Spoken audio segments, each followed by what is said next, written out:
This is Pokemon Emerald Yet's Speed Choice, a ROM hack that can bring most of the mechanics and quality of life features to the original game, like updated abilities, the physical and special splits, multiple use TMs, and the fairy typing without changing it that much.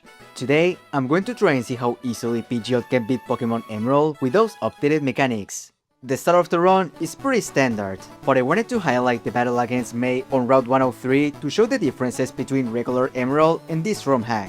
As her starter Mudtip uses her Gen 7 moveset, which means that she starts with the move Water Gun alongside the other usual moves. It wasn't a difficult fight, but I just thought that I should use this fight as an example. While I make my way to Roxanne, let's explain some of the rules for this challenge. The first is that I'll try to keep the number of battles at a bare minimum, fighting trainers only when they are mandatory. This ROM hack has a function to make trainers fight you only if you talk to them, so if you see me running past a trainer that's not necessary to fight, it's most probably because of that. The second rule is that no items will be allowed during battle, excluding hell items. Finally, the obvious one is that I cannot use any other Pokemon during battle except Pidgeot. I'll get some Pokemon for HMs, but they'll never be used for other purposes. Anyways, before challenging Roxanne, there's one mandatory trainer on the right of Rosper City that has 2 Geodudes, and I wanted to challenge him not only for the experience, but also to see how Pidgeot would do against the gym. And Gus was doing pretty awful, being a 4-hit KO against the first one, and a 3-hit against the second one thanks to a level up. Let's hope that I won't have to fight wild Pokemon for this one. I went to fight Roxanne, and as expected, Gus wasn't doing much to her first Geodude. I managed to land 3 attacks thanks to equipping an Oranberry to Pidgeot, but that only got her to about a third of HP, while her Rock Tombs were doing massive damage to me. Seeing how poorly the fight went, it was very clear that I needed to get some levels on Pidgeot. I looked up, and the trainers that can give the most experience are the ones with 2 Geodudes inside of the gym, so I fight both of them, getting Pidgeot to level 13. I tried the fight again after getting the extra power, but it went practically the same as the last one. I could try and hope for a crit or a miss, or even try using Zen Attack, but the issue is, what do I do after that? Roxanne still has another Geodude and a Nose Pass, and Zen Attack can only get me so far. I don't want to waste anyone's time, so I'll just bite the bullet and fight every single trainer I can and see where that gets me. While I do that, let's look at Pidgeot's level up moveset. There's honestly not a lot of great moves. Most of them are non-damaging ones that are too situational and that I cannot see a use for them during the run, like Whirlwind, Agility, Tailwind, or Mirror Move. I could maybe see a use for Feather Dance, but it's most probably never going to be taught. Though, Roost could be useful. As for the damaging ones, Twister at 22 might help if I'm still stuck at Roxanne, and Wing Attack looks somewhat decent, but both Air Slash and Hurricane come so late that I might never get the chance to use them, considering that the last fight of the game has a team that almost fully resists flying. Maybe Hurricane can get some use, but that's a surprise for later. Also, something that I noticed is a lack of normal type moves. Not like I would need them, since flying hits for neutral damage almost all of the types that normal also hits, with the exception of the ones that it hits for super effective damage. But it just seemed weird. Anyways, I come back at level 18, and this time, the first Geodude was a 3-shot, while doing less damage than last time. Pidgeot still took a lot of damage, but when going into the second one, she thankfully went for Defense Curl instead of attacking, which made her a 2-shot when hitting a range. As for Nose Pass, I tried going for Sun Attack to lower the chances of getting hit by Rock Tomb, but she somehow landed each and every one of them. I unfortunately need those Sun Attacks, since I know from my previous attempt that Gus does barely any damage. I don't like it, but I'll fight a couple of wild Pokemon to get another level. That will hopefully be enough to make the second Geodude a guaranteed 2-hit KO and give me enough bulk and speed to defeat Nose Pass. 6 Wishmores later, and I got the 2-shot, but since she didn't go for Defense Curl and instead attacked, I'm going into Nose Pass with less HP. For some reason though, in this attempt, she just kept going for non-damaging moves, going for Block at the start and then setting up Hardens. Because of that, I just kept going for Sun Attacks until she got to -6 accuracy. She did try to attack with Rock Tomb, but Nose Pass only managed to land the move once in the entire fight. Thanks to that, Pidgeot was able to defeat her by spamming Gust. I straight up don't think I should have won that fight. I don't know what happened to Roxanne to decide that spamming Hardens was the move against the Pokemon weak to Rock, but hey, at least that saves me the trouble of getting to level 22 by fighting wild Pokemon and getting Twister. Moving on from that nightmare of a fight, the next challenge I have to face is both Broly and the rival, and I go for the former first, with the fight being an obvious sweep. With both the level and type advantage, I don't think anyone doubted that Pidgeot was going to win. Before getting to the main fight, on the way I got a couple of things. The first was the Shield Scarf to boost the power of normal moves. In this game, the boost is 20%, so it's going to come in handy for finishing off opponents with Quick Attack. The second was that by giving Steven his letter, he gives me the TM for Steel Wing. It's not the most powerful move, but it gives me a super effective attack against rock types. Lastly, when doing the Team Aqua plot on the museum, I went ahead and got the TM for Thief. It might not seem that useful, but trust me, it's going to come up later. Anyways, against May, the fight was once again a sweep. It took a couple of hits to defeat each of her Pokemon, with Lombre surprisingly surviving a gust, but with Pidgeot having great stats for this point in the game, and none of her Pokemon having any super powerful move, it was a pretty easy fight. Now let's see how badly Watson goes. Voltorb goes down pretty easily with Quick Attack after doing a bit of damage with Rollout, but Manectric is a problem. My Quick Attacks weren't doing that much, and even when he wasted a couple of turns trying to paralyze me, his Citrus Berry healed him back as if nothing happened. To make matters worse, his Shockwave brought Pidgeot from 81 HP all the way to 32 HP, meaning that no matter what I do, it's going to be a 2-shot. 4 fights, a rare candy from the Trick House, and another from Granite Cave, and I'm back at Manectric. Quick Attack is doing a third of his HP now, which would be great, but because of the berry and getting in range of a potion, it becomes difficult to defeat him when taking into account the paralysis. On this attempt, he missed one of the Thunder Waves, so I managed to beat him, but just barely. Magneton comes out, and Quick Attack does nothing while his Shockwave finishes Pidgeot off. I was about to train, but then I remembered that I had Thief, both to do more damage to Magneton, but also to steal the berry from Manectric. I try again with the move, and thanks to not getting Manectric in range of eating the berry, Thief steals it, and helps me defeat Manectric at a much higher HP. However, against Magneton, not only does Thief do a small amount of damage, but his attacks easily get a 2-shot.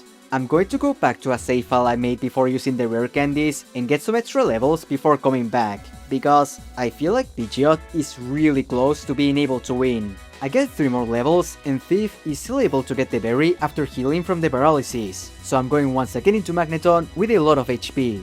The attack still doesn't do much to Magneton, but Pidgeot is able to take his attacks much better, and with the help of the berry that I stole, Pidgeot is able to just barely defeat Magneton. Last was Electrike, and thankfully I don't get fully paralyzed, so he goes down easily to a Quick Attack. I honestly didn't think the Thief strategy would work. I thought that I wouldn't be able to steal the berry if I got him in range of eating it, but it seems like the move doesn't care about that. I might use the move more often if that's the case, because I know some other Pokemon are going to have a tough time when facing off against both Broly and Watson, so having that in the back could help alleviate the pressure off of those fights. The next part of the story is the fight against Team Magma, but before that, in Full Arbor Town, there's the move reminder. I could trade a hard scale and teach Pidgeot again any move that I deleted, which might seem like a small thing that I shouldn't even bother to mention, but I could also teach him moves that he might have missed at level 1, and there's actually one that I've mentioned before, which is Hurricane. It's a special 110 base power flying move with 70% accuracy, which makes it basically Fire Blast but for flying types. It also has the added effect of having a chance of confusing the targets, but if I'm honest, what I really care about is finally having a stab move that's stronger than 40 base power. It might be inaccurate, but for that power, I think it's a good trade-off. Also, I know I could teach him Return right now, which would be great as a strong stab move, but as an added rule, I decided not to teach him any moves that almost every Pokemon can learn, like Toxic, Double Team, or Rest. They just make every solo run look the same, so I think it's better if I just don't use them. Against Team Magma, Pidgeot immediately shows the power of Hurricane, as it does insane damage to Matsy's entire team. It did take a bit longer to defeat Camerupt, but that was only because he was a bit tankier, had Amnesia and a Super Potion, but with the help of Confusion from Hurricane, he was also easily defeated. Next was Flannery, and it was another pretty easy fight. Numel went down to a single Hurricane, and Camerupt was also easily defeated. But this time, thanks to both the attack and the confusion. Though, Pidgeot did miss a Hurricane, which let Camerupt set up the Sun. For Torkoal, the move missed again, and she hit an overhit to do over half of Pidgeot's HP. I land the second Hurricane, and it does a lot of damage. I was expecting to then feint, but Torkoal misses her move. And thanks to landing the next Hurricane, she went down. Last was Logma, but it was obviously not an issue. I then went against Norman, and Hurricane was once again doing a great job at destroying the opponents. It one-shot Spinda, and then 3-shot Slacking, while not taking that much damage from his facades. When I defeated Slacking, Pidgeot reached level 38, which allowed him to learn Wing Attack. It's not as powerful as Hurricane, but it has a way better accuracy. So for now, I replaced Steel Wing, and then use it to defeat the rest of Norman's team. With the 5th patch acquired, I also get access to Surf, and I decide to just head straight to the next gym, defeating both Team Aqua on the Weather Institute and the rival on the way. Winona started with Swablu, and to play it safe, I used Wing Attack to get a one-shot thanks to a crit. She sends Altaria, and while my Hurricane does about half, she goes for a Dragon Dance. Because she ate her berry, I go for Quick Attack to not get her into healing range, and she does a bit of damage with Aerial Ace, before going down to a second Hurricane. Skarmory comes out, and since he was a physically defensive wall, I decided to just spam Hurricane to take him down. I defeated her, but between missing one of the attacks, a crit from both sides, and a potion, Pidgeot is going on to the next Pokemon at half HP and with his berry eaten. Against Tropius, Hurricane misses twice. She doesn't do much damage in return, but because of that, I end up defeating her with the last power point of the move. Last was Pelipper, and she spams Protect at the start for no reason. When she finally stops using the move, Wing Attack does less than half as she hit with Aerial Ace for a small amount of damage. I try to go for Quick Attack to get her out of healing range, but that still gets her to the red, making Winona heal the next turn after she brings Pidgeot also to the red. A Quick Attack and a Wing Attack get her back to the red, and as she hits with Aerial Ace to bring Pidgeot to a sliver of HP, a final attack defeats her. That got way closer than what I would have liked. Matt took him after, and it would have been a fast sweep, were it not for Camerupt deciding to spam John against Pidgeot, or missing a Hurricane against him. I got brought to half against Crobat, but once again, it was because of the sleep status. Two things before moving on, but I replaced Wing Attack for the Aerial Ace TM that I just got from Winona, and I got Roost from fighting random Magma Grunts. Aerial Ace does the same damage as Wing Attack, but it has the benefit of never missing, so it was the obvious move.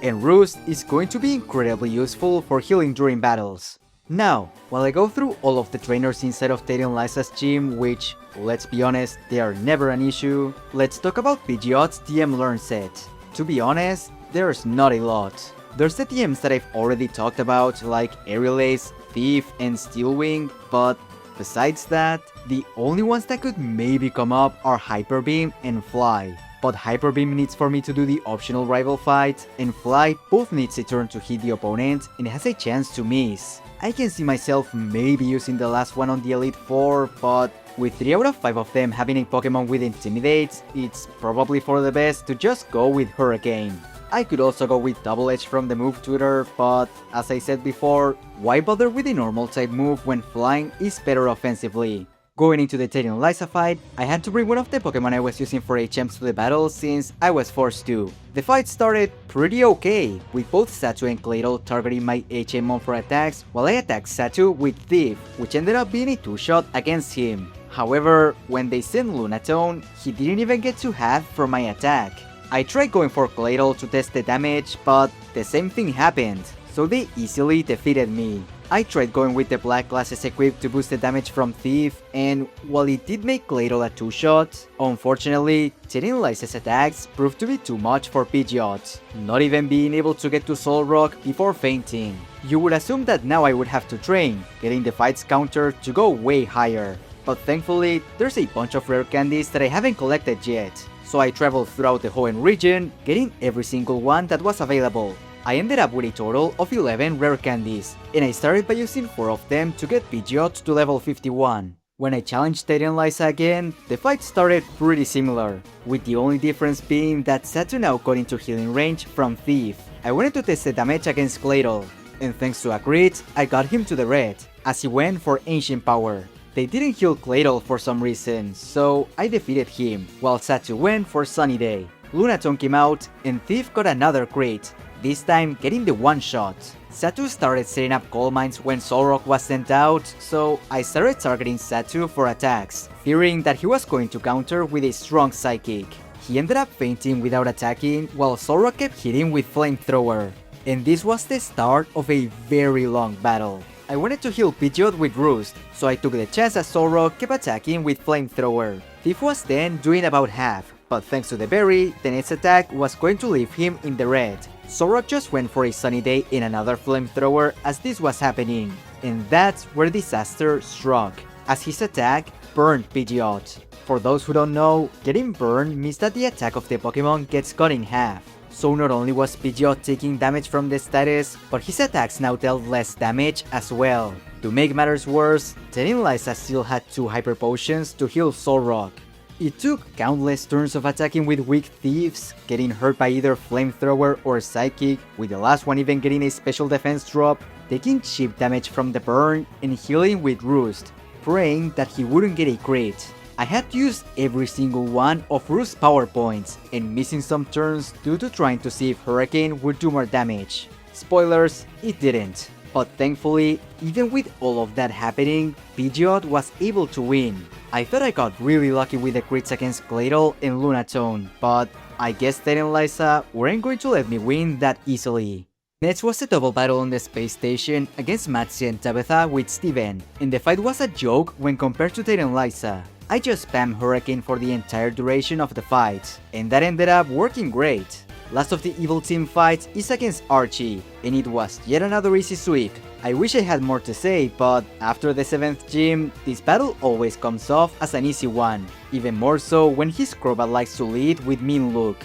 The final gym leader is Juan, and I had to restart once because of a missed Hurricane against Kingdra, and then being unable to hit him when he started setting up double teams. This solution would have been to use Aerial Ace, but I forgot to teach it back. However, once I managed to land both Hurricanes, I was able to easily get past him. As for the other Pokemon, they were taken down quickly, with the only one that was slightly troublesome being Whiscash when he went for Amnesia to boost his special defense. The final fight before the league is Wally, and it was actually a pretty close fight. Against Altaria, Hurricane brought him to the red thanks to a confusion and a self-hit. I tried to finish him off with an Aerial Ace, but he had a potion. I tried going once again for Hurricane, but for some reason, he swapped to Magneton, who got confused by the move, took decent damage from Thief, hit himself, and then went down to another Thief.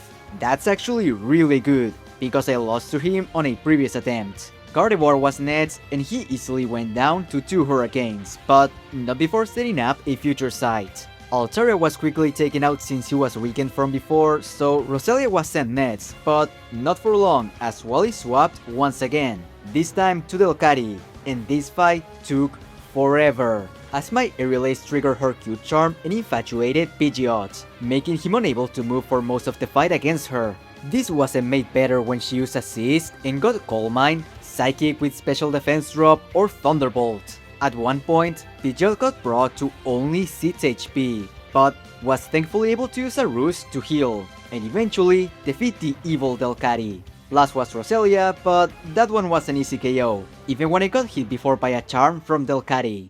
Okay, it's been a pretty weird run so far. I'm pretty sure this is the first time that I've had to get levels for a fight that's between Watson and the League, so I'm going kind of low on rare candies compared to other runs, which is a bit worrying when considering that I'm going to be facing off against a Water-type champion that has a bunch of Ice-type coverage, not to mention an Elite Four member that is of that same typing. I really have no clue how it's going to go, but I'm pretty sure that I'm going to need those rare candies. Let's just hope that Pidgeot won't struggle to the point of having to fight trainers outside of the league.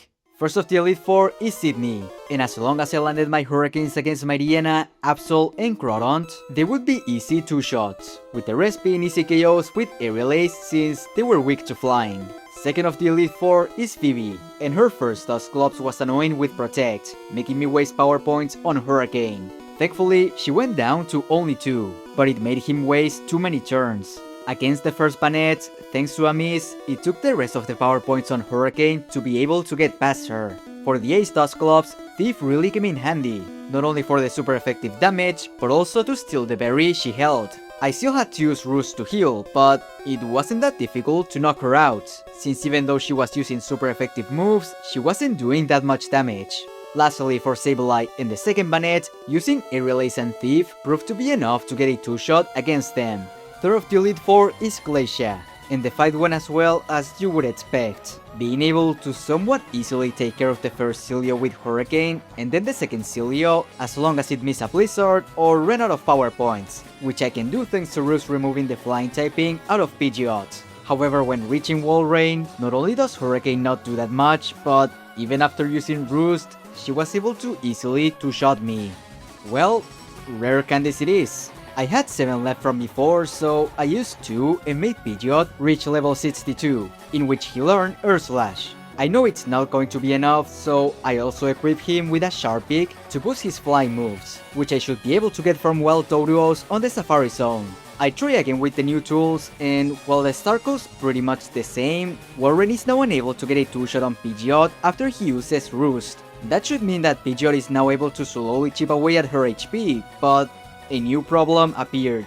Because it takes so long to defeat Walrein and Pidgeot has to constantly take Ice Beams, on every attempt I did, Pidgeot ended up getting frozen. I tried for a while, but eventually after a couple of attempts, I decided to give Pidgeot a couple more rare candies to get him to level 65. I finally managed to get past Walrein with the extra levels, but wouldn't you believe it, another problem appeared, which was that I wasted too many Roost power points on her, which meant that when fighting Glacia's 2 Glalie, Pidgeot didn't have enough HP to defeat them. Because of that, I used some PP ups on the move, and that finally allowed me to win against Glacia. Last of the Elite Four is Drake, and after struggling so much in the previous fight, it was surprising how Pidgeot managed to defeat almost every single member on his team with 2 hits. I only had to heal once in that entire fight, and I don't even think it was necessary. Finally, it's the champion, Wallace. Wailord went down easily thanks to a Miss Blizzard, a Flinch, and a crit Air Slash, so next was Milotic. I had to restart a couple of times due to being frozen, and using a punch the move recovered, but once I got the confusion with Hurricane and the self-hit, I was able to get past him. Then Tentacruel was an easy 3-shot after healing the damage from Ice-type moves and him using a potion. Ludicolo was an easy 2-shot with Air Slash, and Whiscash was an easy 2-shot with Hurricane, but only after healing a bunch with Roost. Lastly for Gyarados, he was more bulky than the other Pokemon, so it took a bit longer to defeat, but the best he could do was set up Dragon Dances and then hit with Surf. So I was never in any danger of losing, easily being able to defeat him. That went, honestly, better than I thought. I knew I was going to struggle against Glacia, but I was expecting I was going to need to use all of the rare candies and maybe even more to be able to win. I'm not saying it was a walk in the park, as I still had to use a couple of them and even use PP ups on Roost, but compared to what I thought was going to happen, this was a good result.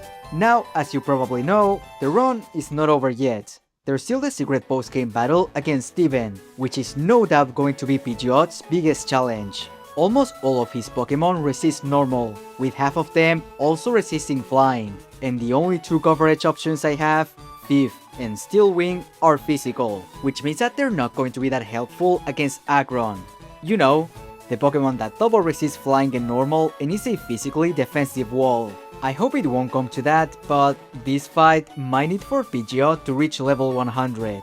Let's try for now without giving him any levels and with the moveset of Thief, Steel Wing, Hurricane, and Roost, with Hurricane having its number of power points increased by using a PP Mats. First attempt against Steven, and Skarmory's Steel Wings do a lot of damage to Pidgeot, being able to get a 3-hit KO. Meanwhile, my Hurricanes don't do much to him, being a 5-hit KO if he doesn't get confused and hits himself. I have to use Roost a couple of times to be able to get past him, but I really don't like how this is going. Metagross comes out, and even when I use Roost to get back to almost full HP, his Meteor Mash gets really close to a one-shot while getting the attack boost. I tried using Thief to see the damage, and it was even worse than what I was doing to Skarmory. I don't really see a point in trying with the rare candies, even when there's 3 more to collect, so let's try challenging the league twice and getting the last rare candy that's only available by fighting some trainers. After doing all of that, Pidgeot goes all the way to level 83. He still gets easily defeated, but I get a really bad idea on how to deal with Metagross.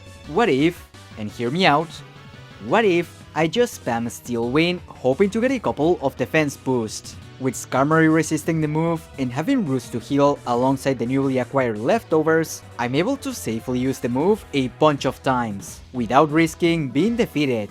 I had to use speed up for this process since if I didn't, it was going to take ages on each attempt, but on this one, I managed to get 3 defense increases. However, instead of sending Metagross, Steven sends Aggron, who not only takes no damage from my attacks, but has Thunder, a super effective move with a pretty high chance to paralyze me. It's another fight that takes ages, with Aggron even running out of power points on Thunder and both Thief and Steel Wing doing almost no damage to him, but with the leftovers and Roost, I am able to get past him. Cradily comes out and he has Ancient Power, which in this game is a special move, not a physical one. I'm able to out-heal him and make him run out of power points on the move, with Cradily never getting the Omni Boost. But with the paralysis, I'm also unable to KO him quickly, which meant that he used Ingrain for passive recovery and Giga Drain. It was another fight that took too long, but I was still able to come out on top. Armaldo was next and he also had Ancient Power. Steel Wing was doing pretty good damage against him, but it was also leaving him on healing range. So while it took less time than the other Pokemon, it still took a while thanks to the full restores and the paralysis. The Ace Metagross came out and his Psychics looked like they were doing a third of Pidgeot's HP. I thought I was for sure going to lose, but he randomly started going for Meteor Mash, which did basically no damage thanks to the defense increase from Steel Wing. Because of that, I easily took him down with a couple of hits of Thief. Last was Claydol, and while he also had Ancient Power and a full restore in the back, he was doing no damage to Pidgeot. The most he did was set up Light Screen and Reflect to reduce the damage he was taking, but he was still easily defeated. With that, Pidgeot managed to get past Steven, only needing to do 129 fights, beating the league 2 extra times, using all of the rare candies, even the ones that were locked behind a trainer battle, only 49 resets, and getting a lot of luck on the last battle. Jesus, was that a long fight. I'm having mixed feelings on the solution that I came up with to defeat Steven, since it did allow me to win at only level 83, but only after doing a fight that would have easily lasted over 15 minutes without speed up, not to mention all of the attempts that it took. However, if I'm honest, I don't think Pidgeot would have been able to win without it, even if he reached level 100. It would have been way easier if he had gotten Heat Wave, like in the future games, but since it's not a TM or a move tutor, I just had to use Thief and Steel Wing instead. Still, I guess I should be happy that he was able to win, not only with an extremely low number of restarts, but also with a relatively low number of battles fought. And it's all thanks to both Hurricane and Roost. But anyways, did I miss anything on the video? If you think so, let me know in the comments below. Thanks for watching this video, and I hope you have a great rest of your day.